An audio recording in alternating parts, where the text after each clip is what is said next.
اعوذ باللہ من الشیطان الرجیم۔ پناہ مانگتا ہوں میں اللہ کی شیطان مردود سے۔ لقد من اللہ علی المؤمنین اذ بعث فیہم رسولا من انفسہم یتلو علیہم آیاتہ وَيُزَكِّيهِمْ وَيُعَلِّمُهُمُ الْكِتَابَ وَالْحِكْمَةَ وَإِن كَانُوا مِن قَبْلُ لَفِي ضَلَالٍ مُبِينٍ۔ اللہ نے مومنوں پر یقیناً احسان کیا ہے کہ ان میں انہی میں سے ایک پیغمبر بھیجے جو ان کو اللہ کی آیتیں پڑھ پڑھ کر سناتے اور ان کو پاک کرتے اور انہیں کتاب و حکمت کی تعلیم دیتے ہیں، اور پہلے تو یہ لوگ کھلی گمراہی میں تھے۔ بسم اللہ الرحمن الرحیم، ان الحمد للہ نحمده ونستعینه ونستغفره ونعوذ باللہ من شرور انفسنا ومن سیئات اعمالنا، من يهده الله فلا مضل له ومن يضلله فلا هادي له، واشهد ان لا اله الا الله وحده لا شريك له، واشهد ان محمدا عبده ورسوله۔ یا ایها الذین آمنوا اتقوا الله حق تقاته ولا تموتن الا وانتم مسلمون۔ یا ایها الناس اتقوا ربکم الذی خلقکم من نفس واحدة وخلق منها زوجها وبث منهما رجالا كثيرا ونساء واتقوا الله الذي تساءلون به والأرحام إن الله كان عليكم رقيبا۔ يا أيها الذين آمنوا اتقوا الله وقولوا قولا سديدا يصلح لكم أعمالكم ويغفر لكم ذنوبكم ومن يطع الله ورسوله فقد فاز فوزا عظيما۔ أما بعد فإن خير الحديث كتاب الله وخير الهدي هدي محمد صلى الله عليه وسلم وشر الأمور محدثاتها وكل محدثة بدعة وكل بدعة ضلالة وكل ضلالة في النار۔ محترم بھائیو، بات آپ کے سامنے چل رہی تھی مسافر کی نماز کے تعلق سے، اور پچھلے ہفتے ہم نے آپ سے کہا تھا کہ مسافر سے متعلق کچھ ایسے مسائل ہیں جو آج کل پیش آتے ہیں لوگوں کو، اس کے کچھ میں نے اس کی شکلیں بھی بیان کی تھیں آپ کے سامنے۔ آج پہلے ان کے بارے میں باتیں پیش کریں گے، اس کے بعد ہم مسافر ہی کی نماز کے تعلق سے ایک مسئلہ ہے دو نمازیں ایک ساتھ پڑھنا، جسے جمع بین الصلاتین کہتے ہیں، یعنی دو نمازیں ایک وقت میں پڑھنا، اس کا مسئلہ انشاءاللہ آج شروع کریں گے۔ پہلے مسافر کے تعلق سے جو بعض اور مسائل ہیں جس کی طرف میں نے اشارہ کیا تھا، اور آج کل یہ مسائل پیش آتے ہیں، اس زمانے میں اس طرح کی چیزیں کم ہوتی تھیں، اس طرح کے مسائل کم ہوتے تھے، لیکن آج کل یہ مسائل ہیں۔ سب سے پہلا مسئلہ اس میں یہ ہے کہ اگر کوئی شخص برابر سفر میں رہتا ہے، اس کا کام ایسا ہے کہ ہر روز سفر میں رہتا ہے، کام ہی ایسا ہے کہ ہر روز سفر میں رہتا ہے، جیسے اگر لمبی دوری کے سٹی بس نہیں ہے، ہاں لمبی دوری کے جی بس، جو بھی یہ ہوائی جہاز یا ٹرین کا ڈرائیور ہے اس کو سفر میں جانا پڑتا ہے، ویسے چھٹیاں بھی ان لوگوں کو رہتی ہیں لیکن جانا پڑتا ہے اس کو، یا ایئر ہوسٹس ہیں، تو یہ ہمیشہ سفر کا مسئلہ رہتا ہے، ان کو ایک جگہ سے دوسری جگہ جاتے ہیں، سفر کا معاملہ رہتا ہے، اگر وہاں جا کر کے ایک دو دن ٹھہر کر کے پھر واپس آتے ہیں تب بھی بہرحال وہ سفر میں رہتے ہیں۔ تو جو مستقل سفر میں رہتے ہیں ان کا کیا حکم ہے؟ کیا وہ مسافر کی نماز پڑھیں گے یا مکمل نماز پڑھیں گے؟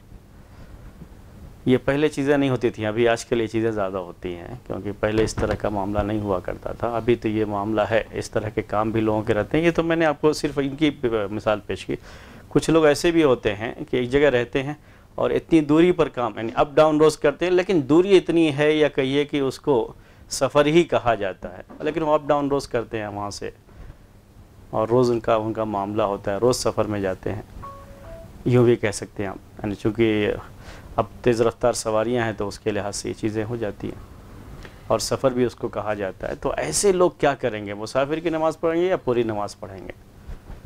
کیا کہتا ہے آپ لوگوں کا دل؟ یہ مسائل اجتہادی مسائل ہیں، یعنی احادیث میں ان کا تذکرہ نہیں ملتا ہے۔ ابھی جتنے بھی مسائل بیان کریں گے سب اجتہادی مسائل جن کا تعلق آج کے مسائل سے ہے، اور احادیث میں اس کا تذکرہ نہیں ہے۔